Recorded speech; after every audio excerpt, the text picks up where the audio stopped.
JP Bharat live, Bharat की बात JP के साथ। देवघर में 108 एम्बुलेंस सेवा से जुड़े कर्मचारियों को सम्मान फाउंडेशन द्वारा गंभीर शोषण का सामना करना पड़ रहा है। देवघर जिले के 108 एम्बुलेंस कर्मी पिछले कई महीनों से न्यूनतम मजदूरी, समय पर वेतन और अन्य आवश्यक सुविधाओं से वंचित है, जिससे उनकी आजीविका और मानसिक स्वास्थ्य दोनों प्रभावित हो रहे हैं। कर्मचारियों ने फरवरी 2025 से कार्यरत सम्मान फाउंडेशन पर आरोप है कि वह हम सब कर्मचारियों को ना तो न्यूनतम मजदूरी दे रहा है और ना ही joining letter, ID card, PF और ईएसआई जैसी बुनियादी सुविधाएं उपलब्ध करवा रहा है। कर्मचारियों को 2600 से 9000 तक का मनमाना वेतन दिया जा रहा है, जो निर्धारित मानकों से काफी कम है। स्थिति इतनी विकट है कि कई कर्मचारियों को फरवरी से मई 2025 तक का वेतन नहीं मिला है। फरवरी और मार्च का आंशिक भुगतान ही हुआ है, जबकि अप्रैल और मई का वेतन अभी भी लंबित है। कर्मचारियों का कहना है कि पुराने कर्मियों को बिना किसी ठोस कारण के हटाया जा रहा है। इसके अतिरिक्त ड्यूटी पर रहने के बावजूद यदि पेंशन कॉल नहीं आती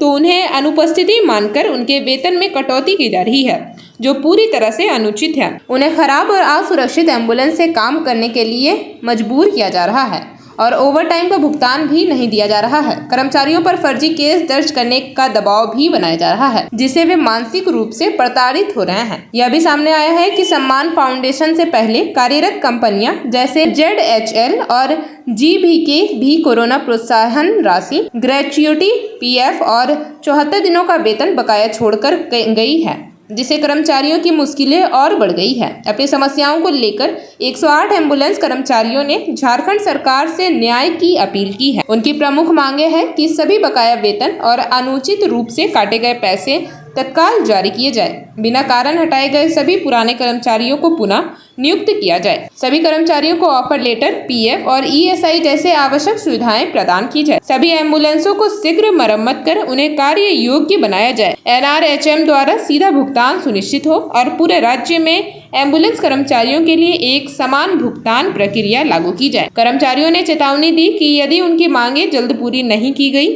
तो वे बड़े पैमाने पर आंदोलन करने को मजबूर होंगे, जिससे आपातकालीन चिकित्सा सेवाओं पर प्रतिकूल प्रभाव पड़ सकता है। मांग है सर कि जैसे कि 5 फरवरी 2025 से सम्मान फाउंडेशन के द्वारा हम लोग काम कर रहे हैं।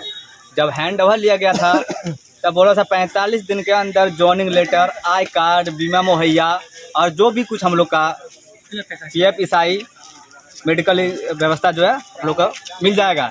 आज 4 महीना हो चुका है, नहीं मिला है।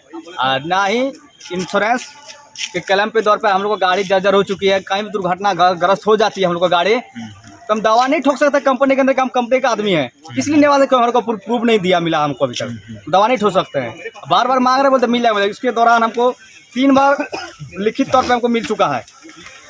3 बार लिखित मिल चुका है कि आज ये फलाना डेट पे करेंगे, फिर उस डेट को भी अमल नहीं रहा उस।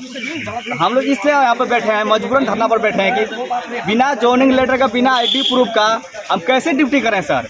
मान लीजिए दुर्घटना कुछ हो जाता है, कुछ भी हो जाता है।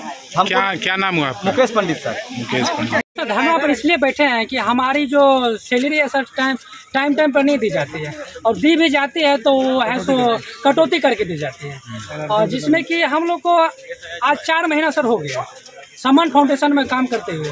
कंपनी द्वारा जब हैंड ओवर 5 फरवरी 2025 को जब हैंड ओवर ले रही थी तो कंपनी से वार्तालाप हुई थी सीए सर के सामने। तो उन्होंने बताया था कि हम आपका पीएफ, ईएसआई, बीमा का सुविधा जो भी है, ज्वाइनिंग लेटर, आई कार्ड आपका हम 45 दिन के अंदर हम आपका उपलब्ध करा देंगे। तो हम लोगों ने सब मंथन किया कि चलो ठीक है, जब ये बोल रहे हैं तो उपलब्ध करा ही देंगे। तो हम लोग अपने काम पर स्वतः लौट गए। उसके बाद क्या हुआ, आज 4 महीना हो गया, हम लोग को ना पीएफ का सुविधा मिला, ना ईएसआई का सुविधा मिला, ना एक्सीडेंटल बीमा का सुविधा मिला, ना हमारी ज्वाइनिंग लेटर मिली है। और पेमेंट भी हमारी बोला गया था कि 1 से लेकर के 10 तारीख के बीच में आपकी पेमेंट कर दी जाएगी।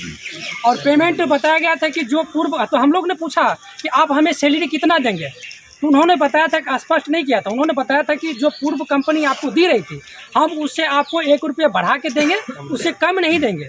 लेकिन हुआ क्या सर, जब हमारी सैलरी जब फरवरी माह का जब पेमेंट जब की गई तो उन्होंने क्या किया, 20% हमारी सैलरी काट ली। और काटने के बाद हुआ क्या, जब हम लोगों ने उनसे सवाल किया कि सर हमारी इतना सैलरी बनता है, आपने इतना सैलरी हमको कम क्यों दिया। उन्होंने बताया कि हम आपका पीएफ और एसआईसी का सैलरी काटे, जो एक्स्ट्रा जो आपका काटे हैं वो नेक्स्ट मंथ जो आपका जाएगा उसमें इनक्रीज करके हम लोग भेज देंगे। लेकिन जब नेक्स्ट मंथ जब मार्च का फिर सैलरी आया तो मार्च वाला में हम लोग जब देखे तो फिर उसमें भी 20% कटौती हो गया। तो फिर हम लोगों ने सवाल किया, जब हम लोग एसीओ को, मेरा नाम संजीत कुमार है सर। संजीत कुमार जी सर।